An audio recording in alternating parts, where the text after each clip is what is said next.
সবাইকে নমস্কার, শুভ সন্ধ্যা। ভারতের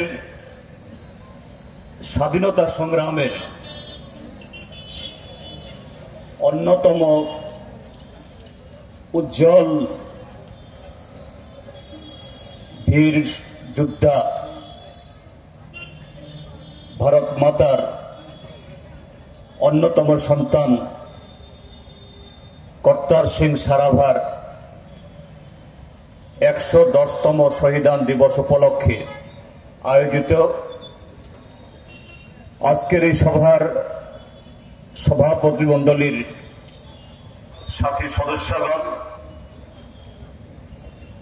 আয়োজক ভারতের গণতান্ত্রিক যুব ফেডারেশন, ট্রাইবাল ইউথ ফেডারেশন, ভারতের ছাত্র ফেডারেশন এবং ট্রাইবাল স্টুডেন্ট ইউনিয়নের প্রাক্তন এবং বর্তমান নেতাগণ এবং যারা এই সভা উপলক্ষে এখানে উপস্থিত হয়েছেন এবং দূর থেকেও যারা আমার বক্তব্য শুনছেন, পথচারী দোকানি বন্ধু, আমি সবাইকে শুভেচ্ছা জানাচ্ছি এবং আয়োজকদের আন্তরিকভাবে কৃতজ্ঞতা জানাচ্ছি।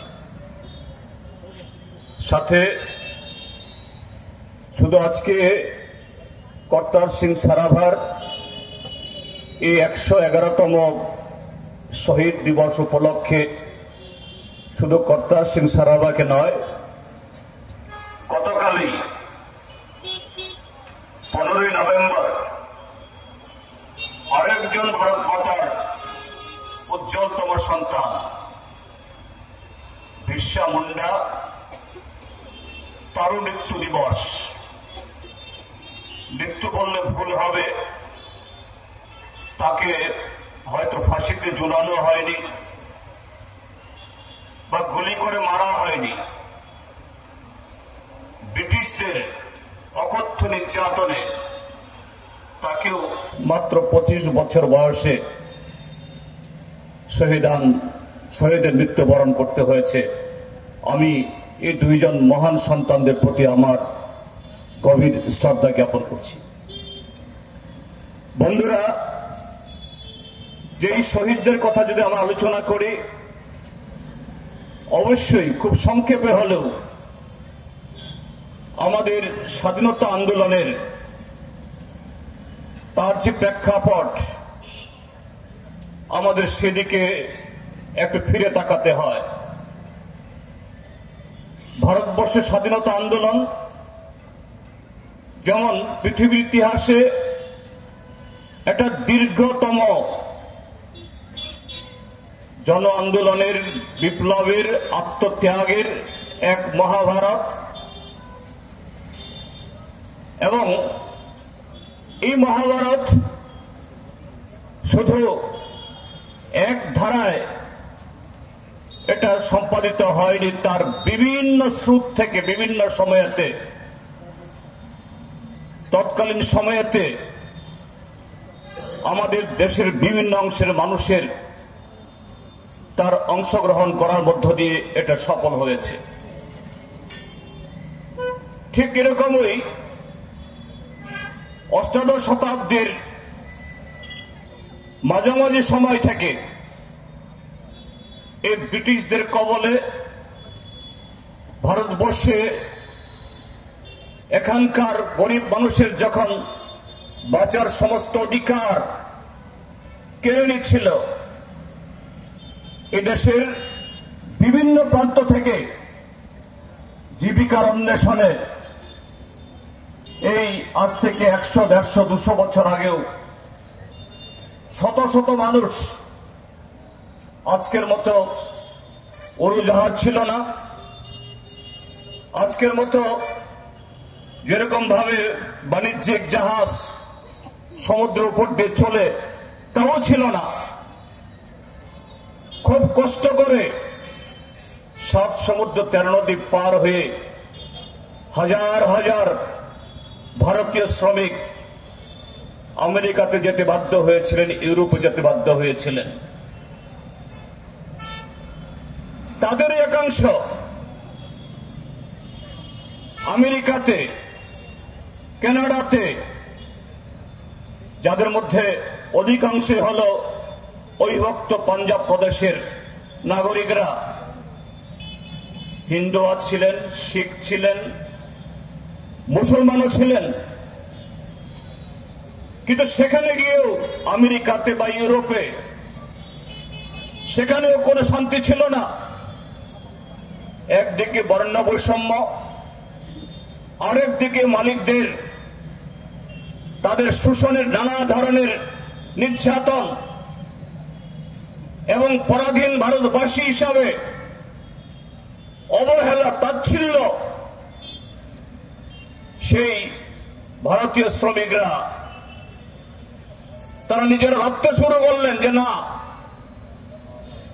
এইভাবে বিদেশ বিবয়ে হয়তো বা একটু ভারতবর্ষের চাইতে একটু ভালো রোজগার হবে, খেয়ে পড়ে বাঁচবে, কিন্তু একটা পরাধীন জাতি, পরাধীন দেশের নাগরিক হিসাবে প্রতিদিন প্রতিনিয়ত যে অবহেলা, অত্যাচার, শোষণ, এভাবে তো একটা মানুষ বাঁচতে পারে না।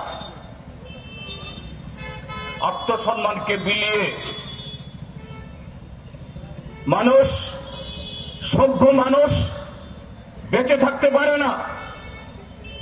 কাজে বিদেশে গেলেও এই দেশকে ব্রিটিশ সাম্রাজ্যবাদ থেকে মুক্ত করা দায়িত্ব তাদের। তারা গড়ে তুললেন একটা বিপ্লবী মঞ্চ, যার নাম গদর পার্টি। গদর মানে রেভলিউশন, বিপ্লব। এটা গোটা ভারতবর্ষের এই স্বাধীনতার সংগ্রামীদের আকাঙ্ক্ষা। এই শব্দটির মধ্য দিয়ে তারা কিভাবে এই বিদেশের মাটিতে থেকেও ব্রিটিশদের তাড়ানো যায়। শুধু আমেরিকা, কানাডা, ইউরোপ না, এমনকি অন্যান্য দেশের যারা শ্রমিক, তাদের মধ্যে আস্তে আস্তে ছড়ানোর চেষ্টা তারা করলেন। এবং এইভাবেই এই গদর পার্টি জন্ম হয়। সেই সময়তে কর্তার সিং সারাভা, শুনেছেন তার জন্মভূমি কোথায়, জন্মস্থান কোথায়? আমাদের আজকের পাঞ্জাবের লুধিয়ানার একটা ছোট্ট গ্রাম। অত্যন্ত মেধাবী যুবক, মেধাবী ছাত্র। তার বাবা ছিল না, ঠাকুরদার আদরে যত্নে বড় হয়েছেন এবং মেধার জোরে সেই সময়তে একটা স্কলারশিপ পেয়ে তিনি ইউনিভার্সিটি অফ ক্যালিফোর্নিয়াতে ভর্তি হয়েছেন। কিন্তু সেখানে গিয়েও দেখেছেন ভারতীয় শ্রমিকদের কি দুরবস্থা। এটা উজ্জ্বল মেধাবী ছাত্র, স্বাধীন চেতা, সে মানসিকতায় তৈরি হওয়া যে কোনো যুবক, তার যে মেধা এবং যে ইউনিভার্সিটিতে ভর্তি হয়েছেন, অনায়াসেই সেই সময়তে তার হাতে একটা সুন্দর একটা ভবিষ্যতের হাতছানি ছিল, কিন্তু সে হাতছানিতে তিনি গণ্যীভূত থাকতে পারেননি। এই গদর পার্টি যখন তৈরি হয়, সবচাইতে কনিষ্ঠ সদস্য হিসাবে মাত্র 15 বছর বয়সে তিনি সেখানে যোগদান করেন। সেই সময়তে প্রথম বিশ্বযুদ্ধ চলছিল। সেই বিশ্বযুদ্ধ যখন চলে, এই গদর পার্টির যারা সদস্যরা, তারা ভাবলেন যখন এই প্রথম বিশ্বযুদ্ধের দামামা, এই সুযোগে দেশে ফিরে দেশের যুবকদের সংগঠিত করে ব্রিটিশদের উৎখাত করার জন্য সেভাবে বৈপ্লবিক কর্মকাণ্ড গড়ে তুলবেন, তিনি তার পড়াশোনা সমাপ্ত করে দেশে ফিরে আসলেন এবং ঘটনা শুনেছেন। সেখানে চরদের তাদের হাতে খবর চলে যায় এবং আরো অন্যান্য বিপ্লবীদের সহ কর্তার সিংকেও সেই লাহোর ষড়যন্ত্র মামলা আরো হয়েছে। এটা প্রথম মামলা। সেই মামলাতে আরো ৬২ জন বিপ্লবীর সাথে কর্তার সিংয়ের নামও সেখানে গেঁথে দেওয়া হয় এবং তার যে বৈপ্লবিক চেতনা, দেশ মাতৃকার প্রতি তার যে অগাধ ভালোবাসা, শ্রদ্ধা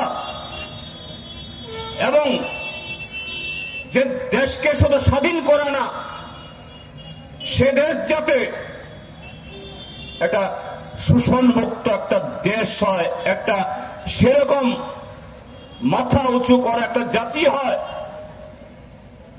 সে বিশ্বাসী ছিলেন শহীদ কর্তার সিং সারাভাই। যে কারণে তার যখন ট্রায়াল হয়, অল্প বয়স, উজ্জ্বল একজন যুবক, ব্রিটিশ বিচারক, তারও তার হৃদয়ে লাগে এরকম একটা যুবক, তত্ত্বজ যুবক অচিরেই তার প্রাণ বিসর্জন দিতে হবে, তার বিরুদ্ধে মৃত্যু পরোয়ানা দিতে হবে। সেই দুর্বলতা থেকে তাকে যখন জিজ্ঞেস করা হয়, কর্তার তুমি তোমার বয়ান আবার একটু মিলিয়ে দেখো, নতুন করে ভাবো, তোমার সামনে লম্বা জীবন এখনো অবশিষ্ট হয়ে আছে, তুমি একজন উজ্জ্বল মেধাবী ছাত্র, বয়স কম। কর্তার বলেছে, আমার যদি আরো অনেক জীবন থাকে, আমার সব জীবনকে, সব প্রাণকে আমি উৎসর্গ করতাম দেশ মাতৃকার স্বাধীনতার জন্য। এর থেকে আমার কাছে পাওনা কিছু নেই। এই হলো তার বৈপ্লবিক চেতনা, দেশ মাতৃকার প্রতি ভক্তি, দেশের ভবিষ্যতের জন্য তার আত্মবলিদানের তার আকুতি বা আকাঙ্ক্ষা, যে আমার জীবনের বিনিময়ে, আমার প্রাণের বিনিময়ে এই দেশ স্বাধীন হোক, ভবিষ্যতে আরো লাখো কোটি যারা কাত্তাররা আসবে, সে কাত্তারদের জন্য এইভাবে অপমান সহ্য করে এইভাবে দেশ ছাড়া হতে না হয়। এবং শুধু এখানেই শেষ নয়, আমরা যদি কর্তার সিংয়ের তার যারা সেই সময়তে তার এই আত্মবলিদানে যারা অনুপ্রেরণা নিয়েছেন, যারা তার সংগ্রামকে এগিয়ে নিয়ে যাওয়ার জন্য তার পতাকা হাতে নিয়েছেন, তার অন্যতম একজন উজ্জ্বল তার অনুসারী ভগৎ সিং। এই ভগৎ সিং তার পকেটে, যার যখন 8 বছর বয়স মাত্র, ভগৎ সিং কাত্তারের যখন ফাঁসি হয়, এই কাত্তারের ছবি ভগৎ সিং এর নাকি বুকে থাকতো, তার মাকে বলতো। এটা কে, কার ছবি? এটা কর্তার সিং এর ছবি। আমার অনুপ্রেরণা, আমার গুরু, আমার আদর্শ, আমার আইকন। এবং সেই প্রেরণা থেকেই ভগৎ সিং তার যে সংগঠন নওজোয়ান সভা গড়ে তুলেছেন, যে পরবর্তী সময়েতে সেই সারাবাগান থেকেই লুধিয়ানা আমাদের Democratic youth federation of India, ভারতের গণতান্ত্রিক যুব ফেডারেশন তার আনুষ্ঠানিকভাবে তার এই আন্দোলন বা তার নাম গ্রহণ করে সে আন্দোলন আজকে সারা দেশের মধ্যে সেখানে চলছে।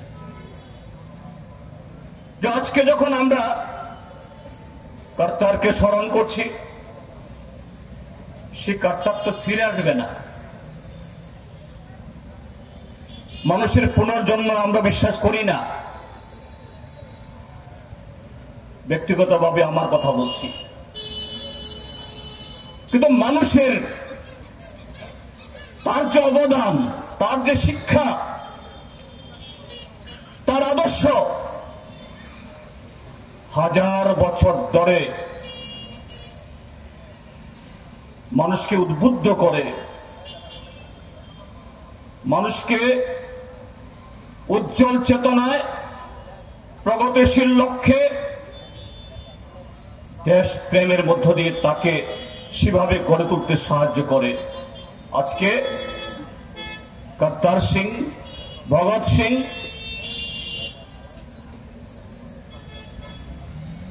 এই আরো অন্যান্য অসংখ্য শহীদ তারাই ভাবে এদেশের নওজওয়ানদেরকে আমাদের দেশকে সঠিক পথে চালানোর জন্য তারাও তাদেরকে স্মরণ করে। কিন্তু দুর্ভাগ্যের আজকে যখন আমরা কর্তার সিং এর এই 110তম শহীদ দিবস আমরা উদযাপন আমরা করছি, বিশ্ববন্ধাকে স্মরণ করছি, হয়তো কেউ কেউ বলতে পারবেন এটা তো আজকে শাসক দল আরএসএস, বিজেপি তারাও তো করছে। গতকালেই বিরসা মুন্ডাকে একেবারে ভগবানের রূপ দিয়ে, ভগবান বিরসা মুন্ডা একেবারে নাচে গানে নানাভাবে লক্ষ লক্ষ টাকা খরচ করে সেভাবে করছেন। কিন্তু সে উদযাপনের সাথে আমাদের উদযাপনের মধ্যে আকাশ পাতাল সেখানে পার্থক্য আছে। এই বিরসা মুন্ডাকে ভগবানের রূপ দিয়ে যারা উদযাপন করছেন, যারা আমরাই জনজাতি তথা আমাদের দেশের আদিবাসী, তাদের এগিয়ে নিয়ে যাওয়ার ক্ষেত্রে আমরাই চ্যাম্পিয়ন, আমরাই তাদের জন্য ভাবি, আমরাই তাদের জন্য সমস্ত স্কিম করে 2-4টা এরকম নামাকরণ করার মধ্য দিয়ে আমরা ছাড়া এই পর্যাপ্ত যে পিছিয়ে পড়া অংশ, এটা বিরসা মুন্ডা হোক বা বিনয়ের এই সিধু কানু, এদেরকে কেউ স্মরণ করে না। আজকে ত্রিপুরার যে শাসক দল ভারতীয় জনতা পার্টি বর্ণনারা, কিন্তু আমরা যদি তাদের চেহারা দেখি, এই ত্রিপুরাজ্যের মধ্যে ত্রিপুরাজ্যের ট্রাইবেলদের জন্য যারা জনজাতি গৌরব দিবস উদযাপন করে, বিরসা মুন্ডাকে স্মরণ করে, কর্তার সিংকে তো তারা নামই নেয় না, জানেও না হয়তো। ত্রিপুরাজ্যের এই ট্রাইবেলদের জন্য গত 7.5 বছরের ভূমিকা কি? ভিলেজ কমিটির নির্বাচন করে না 9 বছর,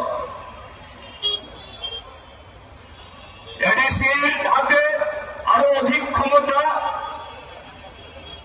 অর্থ দেওয়ার জন্য বামপন্থীদের লাগাতার লড়াইয়ের ফলে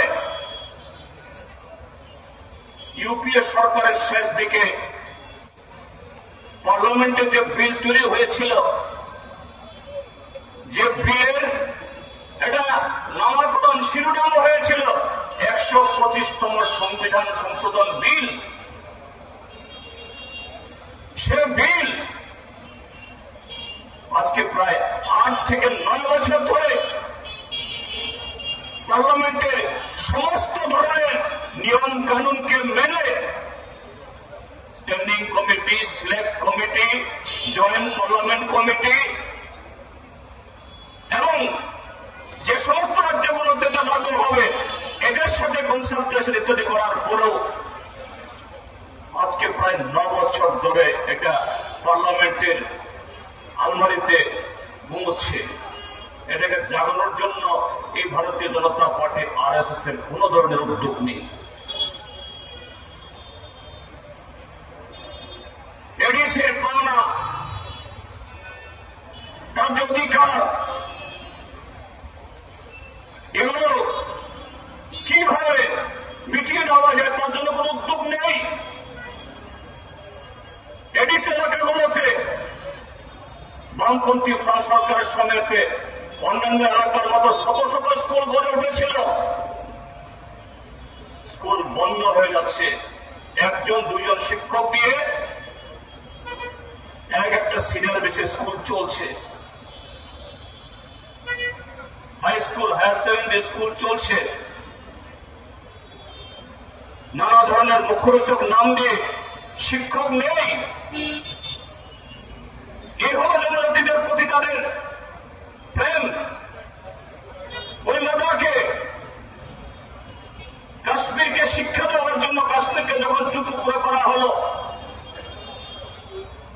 লাদাখকে আলাদা করে দিয়ে কেন্দ্র শাসিত একটা অঞ্চল তৈরি করা হলো,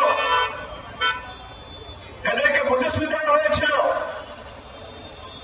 সেই লাদাখকে ষষ্ঠ প্রকৌশলের আওতায় আনা হবে এবং পূর্ণ রাজ্য হিসেবে উন্নীত করা হবে। আজকে প্রায় 5-6 বছর চলে যাচ্ছে, তার কোন নামগন্ধ নেই। উল্টো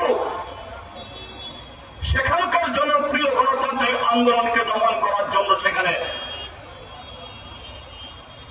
সিআরপিএফ এবং ইন্ডো টিবেটান পুলিশ দিয়ে পাখির মতো গুলি করে মারছে শান্তিপ্রিয় আন্দোলনকে। এই হল আরএসএস বিজেপি। কাজেই কার্তার সিং এর প্রতি তাদের কোন শ্রদ্ধা জ্ঞাপন থাকবে, তাকে স্মরণ করবে, এরকম অসংখ্য বীর যোদ্ধাদের কেন করবে তারা? তাদের কাছে এই ভারত শুধু কর্পোরেটদের কাছে কিভাবে সমস্ত বন্ধক দিয়ে দেওয়া যায় আর হিন্দু রাষ্ট্র নির্মাণের নামে এদেশের শুধু সংখ্যালঘিষ্ঠ ধর্মীয় সংখ্যালঘু অংশের জনগণকে এদের অধিকার থেকে বঞ্চিত করা না, বিভাজনের কাজ খেলে কিভাবে ক্ষমতায় টিকে থাকা যায়। দেশের যারা নৌজওয়ান, নতুন প্রজন্ম, তারা ক্ষুদিরাম বসু, কর্তার সিং, ভরত সিং, বিনয় বাদল দীনেশ, এদের আত্মত্যাগকে স্মরণ করবে, তাদের জীবন কাহিনী শিখবে, তাদের কাছ থেকে অনুপ্রেরণা গ্রহণ করবে। কেন আরএসএস বিজেপিটা চাইবে? কারণ কর্তার সিং এর মতো যদি সেভাবে যেটা আমার জীবনের বিনিময়ে যদি এই দেশ স্বাধীন হয়, আগামী লাখো কোটি কর্তারকে বিদেশে গিয়ে অপমানিত হবে না। এই দেশপ্রেমে জাগরে ভালো করে সেই যৌবনকে, সেই নতুন প্রজন্মকে তাদের কায়েমের সাথে ব্যবহার করা যাবে না। কাজেই একদিকে ধর্মের দোহাই, ধর্মের উন্মাদনা, আরেক দিক থেকে যাবতীয় মানুষের চেতনাকে দেবভূতা করে দেয়, উদাসীন করে দেয়, উচ্ছন্ন করে দেয়, সেরকম কর্মকাণ্ডের মধ্যে লিপ্ত করিয়ে দাও। আজকে ত্রিপুরাজ্যের মধ্যে আমরা প্রতিনিয়ত লক্ষ্য করছি কিভাবে নেশা দ্রব্যের ব্যবহার, নেশা দ্রব্যের পাচার, নেশা দ্রব্যের চাষ, তার মধ্য দিয়ে আমাদের যুবকদেরকে, যৌবনকে জড়িয়ে দেওয়া হচ্ছে। আমাদের রাজ্যের আরক্ষা দপ্তর, পুলিশ লজ্জায় পড়ে মাঝে মধ্যে 2-4 জনকে গ্রেফতার করতে হয়, যদিও একজনও শাস্তি পায় না। কদিন বাদেই লোকচক্র আড়ালে চলে যায়, ভারতে ফিরে যায়। কিন্তু একটা জিনিস যেটা সারা ত্রিপুরাতে লোক প্রত্যক্ষ করছেন, 10 জন যদি ধরা পড়ে, 10 জনই হলো শাসক দলের কোন না কোন অঞ্চলে, কোন না কোন মন্ডলের দেবতুল্য কার্যকর্তা। এই কার্যকর্তাদের নেশা বাণিজ্য হোক, যে কোনো পাচার কার্য হোক, যা দেশের অর্থনীতিকে, শিক্ষা সংস্কৃতিকে কলুষিত করে, দেশের উন্নয়নকে স্তব্ধ করে দেয়। আর এই নেশা বাণিজ্যের সাথে যুক্ত এই সমস্ত যুবকরা, এদের হাতে লাইসেন্স হলো, তাদের দলীয় পতাকা, তাদের লাইসেন্স হলো আমাদের রাজ্যের বর্তমান যারা শাসক দল, তার তাবর নেতাদের হয় বাইরে হয়তো বা ডানে, কেউ কেউ একই উত্তরীয়তে বা একই মালতে দুজনের গলা গলিয়ে দিচ্ছেন। অর্থাৎ এটা হলো লাইসেন্স। এইভাবে আজকে আমাদের ত্রিপুরার যে শাসক দল, তারা তাদের তথাকথিত রাষ্ট্রবাদ, তথাকথিত দেশপ্রেম, তথাকথিত হিন্দু রাষ্ট্র তৈরি করার তাদের কল্পনা, এই পথে আমাদের দেশের বিভিন্ন রাজ্যে নির্বাচন, লোকসভা থেকে শুরু করে রাজ্যগুলোতে এই যৌবনকে ব্যবহার করে, সাথে কালো টাকা এবং সমস্ত সাংবিধানিক প্রতিষ্ঠানকে অপব্যবহার করে টিকে থাকা, মানুষের ভালোবাসায়, মানুষের সমর্থনে, মানুষের স্বতঃস্ফূর্ত রায়ে তাদের সে সরকারগুলো আসছে, সরকার তৈরি হচ্ছে, তা নয়। এমনকি এই যে বিহারে নির্বাচন গেল, হ্যাঁ, এই নির্বাচনের ফলাফল নিয়ে অনেক পরীক্ষা নিরীক্ষা হচ্ছে, এক্ষুনি চূড়ান্ত ভাবে বলার সুযোগ নেই। কিন্তু বিনা মন্তব্যে মিডিয়াতে, সোশ্যাল মিডিয়াতে যে অসংখ্য অভিযোগ ভেসে আসছে, সারা পৃথিবী স্তম্ভিত হয়ে যাচ্ছে। সেখানে যে নির্বাচন কমিশন, ফুটবল খেলার মাঠে যিনি খেলা চালান তাকে বলা হয় রেফারি, ক্রিকেট খেলার মাঠে যিনি খেলা চালান তাকে বলা হয় আম্পায়ার, তিনি হবেন নিরপেক্ষ। তিনি হবেন সব দিক থেকে বিচক্ষণ, তিনি হবেন সব পক্ষের কাছে গ্রহণযোগ্য, তার বিচার হবে একদিকে সাধারণ মানুষ বা নির্বাচকদের কাছে কোমলতর, আরেক দিক থেকে যারা এরান অর্থাৎ যারা এইভাবে আইন মানছে, প্রথা মানছে, নিয়ম মানছে না, তাদের প্রতি কঠোরতম। কিন্তু আমরা কি লক্ষ্য করছি? আমি আবারও বলছি, আমি এটা চূড়ান্ত রায় দিচ্ছি না বা চূড়ান্ত আমার মত দিচ্ছি না। জনমত সারা দেশে আজকে এই নির্বাচন কমিশন সম্পর্কে, রায় সম্পর্কে গুরুতর সন্দেহের উদ্রেক হচ্ছে। এটা কোন একটা দেশের কাছে মঙ্গল? ভারতীয় গণতন্ত্রের জন্য এটা কি শুভ? এইভাবে যদি ভারতের নির্বাচন কমিশনের মতো একটা কমিশন, তার উপর থেকে মানুষের সমস্ত বিশ্বাস উঠে যায়, এদেশে গণতন্ত্র টিকবে? এই বিশাল দেশ চলতে পারে? পারে না। এবং এই বিহারের নির্বাচনের ঘটনার পরম্পরায় ত্রিপুরাজ্যে যে ঘটনাগুলি ঘটছে, মানুষের সে সন্দেহ যা ভেসে আসছে, এটাকেই প্রমাণ করছে। অর্থাৎ এই যে ঘটনাগুলো যে অসত্য নয়, কল্পিত নয়, এগুলাকে চোখে আঙুল দিয়ে প্রমাণিত করছে। হ্যাঁ,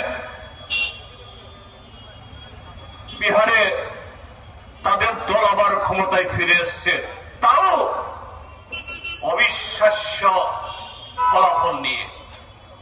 স্বাভাবিক তারা খুশি হবেন, তাদের সমর্থকের রাস্তায় নামবেন, বাজি ফুটাবেন,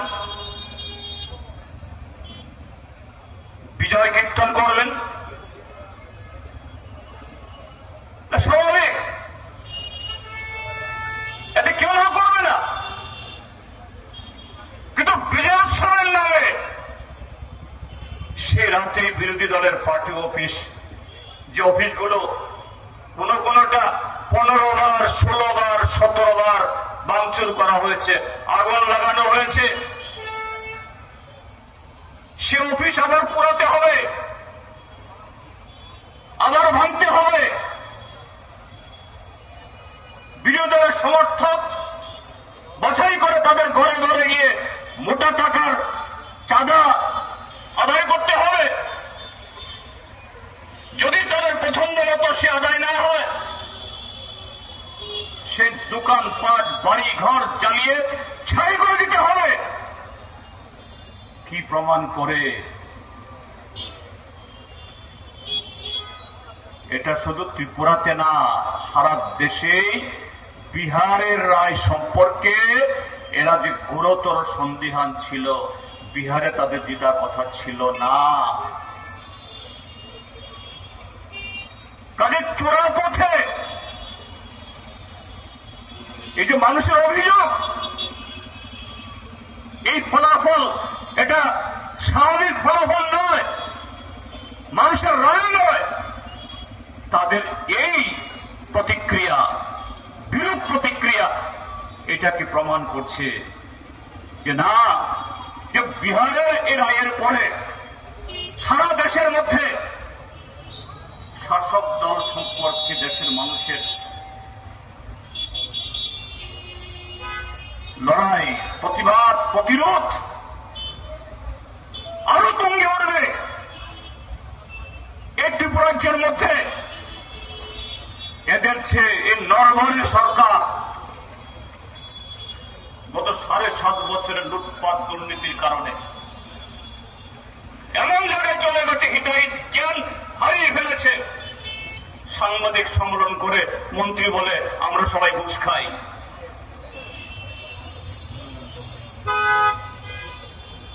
হিতাহিত জ্ঞানী হারিয়ে ফেলেছে, যার অনিবার্য ফলশ্রুতি গত 7.5 বছর ধরে যে সরলমতি যুবকদের, সরলমতি নাগরিকদের তাদের দারিদ্রতা, বেকারি, ক্ষুধা এটাকে ব্যবহার করে নানাভাবে অপকর্মে লিপ্ত করানো হয়েছিল। তারা বুঝতে পারছেন, তারা এখন বসে যাচ্ছেন, এটাকে আটকাতে পারবে না। চোখের সামনে দেখছে তাদের সকলের পরিশ্রমে সকলকে ঠকিয়ে এ সরকার তৈরি হয়েছে, কিন্তু অল্প কদিনের মধ্যে মুষ্টিমেয় কয়েকজন শুধু সাংবিধানিক ভাবে সাংবিধানিক পদে যারা আছেন তারা না, সংবিধান বহির্ভূত এরকম বইফুর অনেক নেতা, হাতে গোনা কোটি কোটি টাকার মালিক হচ্ছেন। স্বাভাবিক, তার অনিবার্য ফলশ্রুতি কি হবে? অন্তর্কুণ্ডল, নিজেদের দলের মধ্যে অবিশ্বাস, দ্বন্দ্ব এবং তার রক্তাক্ত পরিণতি হচ্ছে বিভিন্ন জায়গাতে। এখানে থেমে থাকছে না, এদের যে শরিক দল তীব্রমথা, এরাও আরেকটা অংশের জনগণকে এদের আবেগ অনুভূতিকে ব্যবহার করে কখনো তীব্রালেন, কখনো গ্রেটার তীব্রালেন, কখনো তীব্রাসাদের সর্বরাজ্যের নামে সংসদের পদ হাঁকিয়ে নিচ্ছেন। একটা অংশ সেখানেও রাতারাতি কোটিপতি হচ্ছেন, সেখানে অন্তর্কুণ্ডল। আবার সে অন্তর্কুণ্ডল দুটি দলের মধ্যে, একটা দলের লোক আর একটা দলকে পেটাচ্ছে। আজকে খোয়াই, কালকে বিশালগড়, কালকে সোনামুড়া, পরশু উদয়পুর, তারপরের দিন জম্পইয়ালা। এটা তো নিত্য নৈমিত্তিক ঘটনা। এই জন্যই ভগৎ সিং, কর্তার সিং, বিনয় বাদল দীনেশ তাদের কাছে অনুপ্রেরণার, তাদের কাছে দেশপ্রেমিক না, তাদের কাছে ভগবান না, তাদের কাছে আইকন না, তাদের আইকন সাভারকার, যিনি 1924 সালে 14টা মুসলেখা দিয়ে সেলরা জেল থেকে বেরিয়ে ব্রিটিশদেরকে মুসলেখা দিয়েছেন।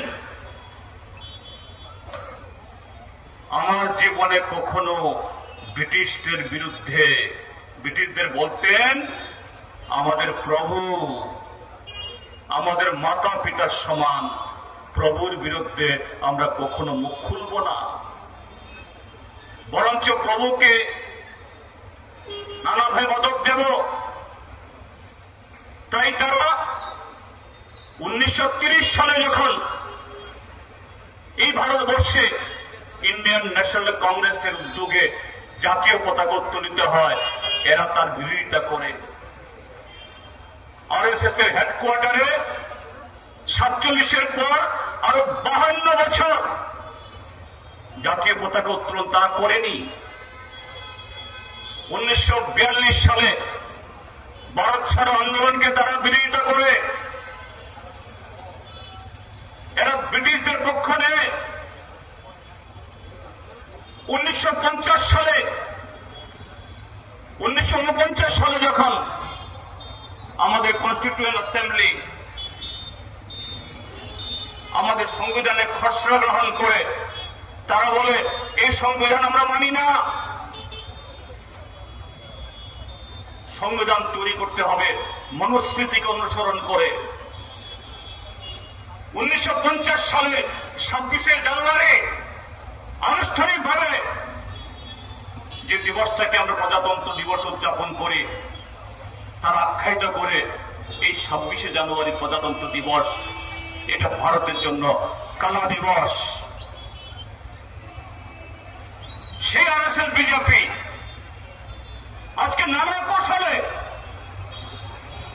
আমাদের দেশের একচেটিয়া পুঁজি আর সাম্প্রদায়িক শক্তির সাথে যুগ সদস্যে ক্ষমতায় এসে যতই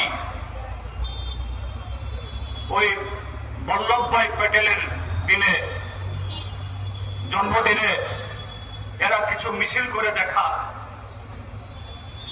বিরসা মুন্ডাকে ভগবান সাজিয়ে পূজা দেখ, কিন্তু তাদের ভেতরের মনটা শয়তানের মন। সেই শয়তান এই ভারতবর্ষের স্বাধীনতার যে আকাঙ্ক্ষা, ভারতবর্ষের যৌবনের যে চাহিদা, এই ভারতবর্ষকে সেই উচ্চতায় নিয়ে যাওয়ার জন্য যে ধরনের কর্মসূচি গ্রহণ করা দরকার এটা তারা করতে পারে না। যার ফলশ্রুতি আজকে দেশ এত অস্থিরতায়, যার ফলশ্রুতি যে সরকারের থেকে 11 বছর ধরে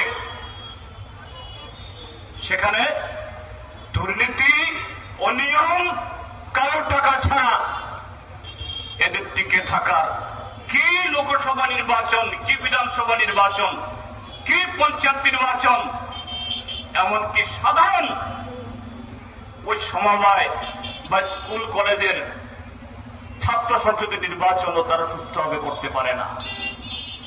কিন্তু তার মধ্যেও আমাদের দেশের যৌবন মাথা তুলে দাঁড়াচ্ছে। এই সেদিন কদিন আগেও আপনারা জেএনইউতে দেখেছেন, এই জেএনইউকে তিলে তিলে হত্যা করার জন্য গত 11 বছর ধরে নানা চেষ্টা চলছে, কিন্তু জেএনইউর ছাত্রদের হার মানাতে পারেনি। এটা জেএনইউ হোক, পন্ডিচেরি ইউনিভার্সিটি হোক, বেনারস হিন্দু ইউনিভার্সিটি হোক, যাদবপুর ইউনিভার্সিটি হোক, ছাত্ররা যৌবন মাথা তুলে দাঁড়াচ্ছে। কাজেই এই দিবস আজকে যারা উদযাপন করেছেন তাদের প্রতি আমার লাখো লাখো আমার লাল সালাম। কর্তার সিংদের, ভগৎ সিংদের, তাদের শিক্ষা, তাদের চেতনা, দেশপ্রেম এবং বৈপ্লবিক চেতনার যে মশালটা জ্বালিয়ে গেছেন, এটাকে জাগরুক করুন। সাময়িকের জন্য আরএসএস, বিজেপি, অখিল ভারতীয় বিদ্যার্থী পরিষদ হয়তোবা দেশটাকে বা কোন রাজ্যকে বা কোন কলেজ বা কোন সংসদ দখল করতে পারে, অনন্তকাল পারে না। চেতনার উজ্জ্বল মশালের কাছে এদের পরাজয় অনিবার্য। এবং বৈপ্লবিক চেতনা, যে চেতনা আমাদের দেশকে স্বাধীন করেছে, সেই চেতনায় আগামী দিন এই দেশকে এগিয়ে নিয়ে যাবে। এই কথাগুলো বলে আবারও কর্তার সিং এবং বিরসা মুন্ডার প্রতি গভীর আন্তরিক শ্রদ্ধা জ্ঞাপন করে তাদের যে মহান আদর্শকে পাথেয় করে যাতে আমরা আরো আগামী দিন এগিয়ে যেতে পারি, সেই শপথ যেন আমাদের সকলের মধ্যে উচ্চারিত হয়, সে আহ্বান জানিয়ে আমার বক্তব্য শেষ করছি। নমস্কার। খুলুমখা ইনকলাব জিন্দাবাদ।